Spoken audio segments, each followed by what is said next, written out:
Millie receives a small gift from David, a beautiful snow globe from Paris. She smiles and appears touched by the gesture. The moment is quickly interrupted when a bully named Mark arrives. He takes the snow globe from Millie. Without hesitation and with deliberate cruelty, he winds up and throws the snow globe high through the air toward the nearby frozen lake. It arcs across the cold wind. David immediately runs to retrieve it, stepping onto the ice. He manages to grab the snow globe, but the ice beneath him begins to crack. Within seconds, the surface breaks apart, and David falls into the freezing water. Millie reacts in panic and tries to reach him, but Mark stops her, warning that going in would make the situation worse.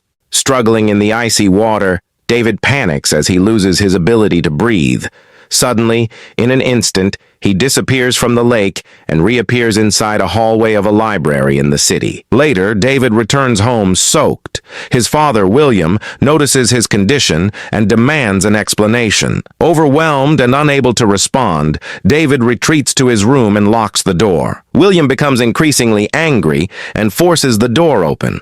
Upon entering, he discovers that David is no longer there, leaving the room eerily empty and forcing him to realize that David has vanished without a trace. Same time, David suddenly appears back inside the public library. That's when it finally hits him. He didn't just escape the lake by luck. He can teleport. He can move anywhere in an instant.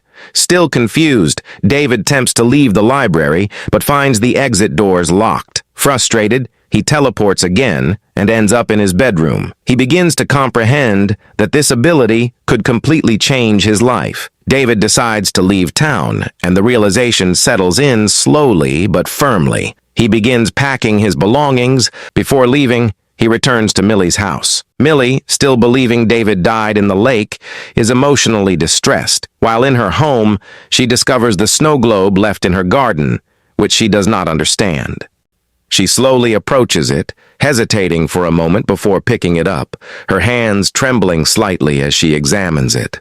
David then leaves town and settles in a new location.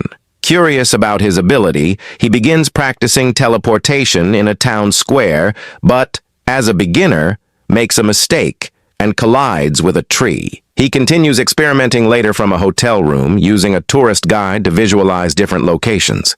Through repeated attempts, he teleports to various places. Eventually, he appears in a building that he recognizes from a past visit. This experience leads him to understand that his teleportation ability is limited to places he has seen or remembers. With this realization, he gains confidence in controlling his power and begins developing a risky plan.